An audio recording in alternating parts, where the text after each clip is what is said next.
Welcome back. David Penn here, your host, coming to you from the studios of Free People Radio, Minneapolis, St. Paul, the belly of the beast.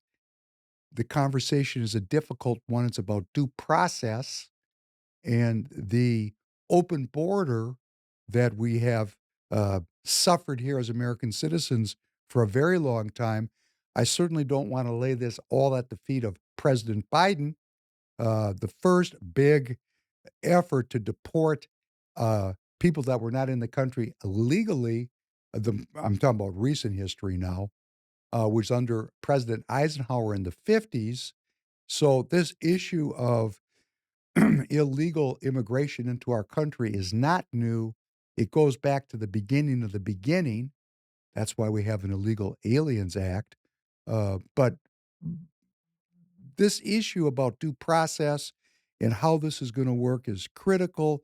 It is a powerfully important issue to discuss. Let's watch a clip. Your Secretary of State says everyone who's here, citizens and non-citizens, deserve due process. Do you agree, Mr. President? I don't know. I'm not a lawyer. I don't know. Don't you need to uphold the Constitution of the United States as president? I don't know.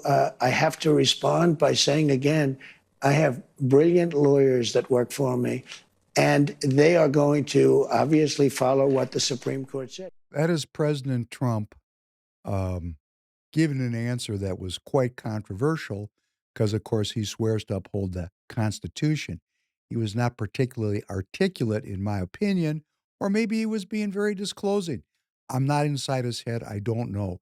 If you're an American citizen who heard that as an assault on our constitutional rights, you could draw that conclusion. If you heard it as an inarticulate answer along this line of reasoning, we have a giant body of work called rule of law. There are many laws that have been passed that have relevancy to this period that have not yet been unveiled. What President Trump is saying is he's having his brilliant lawyers look for workarounds for the following reason. Due process for millions of people is not going to work. These people did not follow due process on the way into the country. There are untold millions of these people. And if they were to receive due process under the law, as some pundits would demand they receive, this process of removing these people would take decades. Decades. So I want to put this forward in a kind of strategic perspective. There was a professor at Columbia University named Cloward, and he was had a wife who was also there teaching at Columbia. This goes back into the 50s and 60s and 70s. Her name was Frances Piven. These two, Cloward and Piven, were Marxists, and they were seeking a way to bring down the government of the United States so it could be rebuilt as a Marxist or a communist government. And they posited that the way to create that change was to overwhelm the government and break it. To overwhelm the government and break it. To make the government unable to deliver services so that the people demanded radical change. Well, that makes a lot of sense. And certainly the way that it has been traditionally thought about in certain circles is for example, uh, you know, uh, the Affordable Care Act, which is a uh, private administration of health care for all. It's a private industry delivery system, health care for all. So as the population grows, and if people become less able to pay for their own health care, and if the population continues to become less well, and that's not a controversial statement because the data seems to indicate that our life expectancies are declining and the incidence of chronic disease is increasing.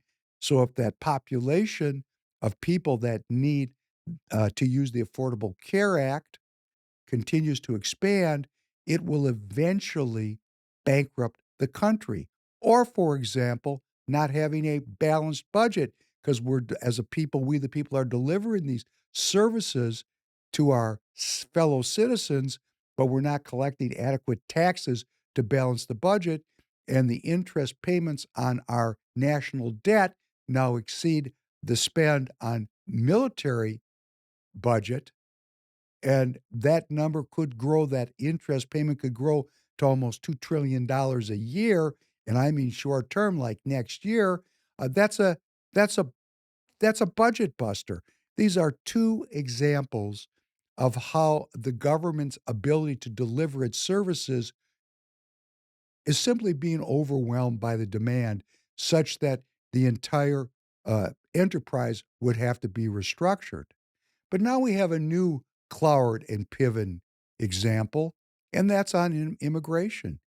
When President Biden opened the borders, and he did open the borders to the entry of uh, people from all over the world that didn't come here legally. They came here illegally, and they applied for asylum.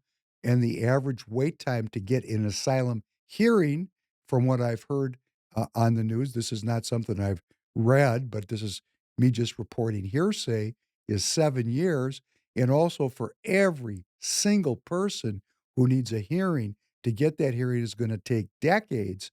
If those facts are true, then this illegal immigration is just another Cloward and Piven overwhelming of the system, leading to the permanent residence of people who did not come here through the legal process. That would cause the government to be forced to restructure what it is to be a citizen, what it is to be here legally and illegally, because there'd be no way to functionally give due process to these illegal immigrants to the country, these illegal aliens. So, what President Trump is saying is he's looking for a workaround. He's looking for a legal basis to go to the courts and gain the court's support of the expulsion of these people from our society, from our culture, from our country. And he's being very upfront about it. He's saying, I have brilliant lawyers. I'm looking for a way around this due process thing, because due process in the Cloward and Piven model is not going to work.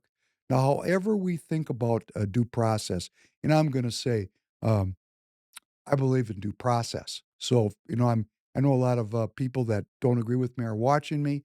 I believe in the Constitution. We at Free People Radio believe in the Constitution. We believe that constitutional rights must be maintained at a priority. So due process cannot be violated. That would be awful, a constitutional crisis. But what other laws could this effort stand upon, and what courts will ultimately support President Trump's goal to remove these people from the country? Tom Homan has said, and he is the border czar, he has said that the purpose of this exercise was to change the political entity, the United States, to change the characteristic of our voting public. That seems obvious, doesn't it? Let's just be honest about it. One can have a belief that everyone can come here, and these people were suffering and they came to the United States just like my ancestors did. My ancestors came legally, lawfully, followed the procedure. So, if we're not going to agree about following legal procedure on the way in, then it kind of makes it moot on the way out.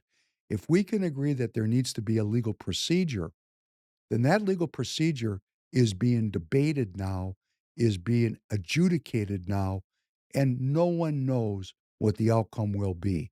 But I believe in due process. I believe in the rule of law. I think it makes America the place that it is. But rule of law requires that the jurists and the lawyers who are participating in the system have sacred honor and seek to maintain the Republic of the United States. If their goal is in the Cloward Piven model to break the system, well, That's why President Trump is looking for a workaround. Thank you very much. I look forward to being back with you soon again.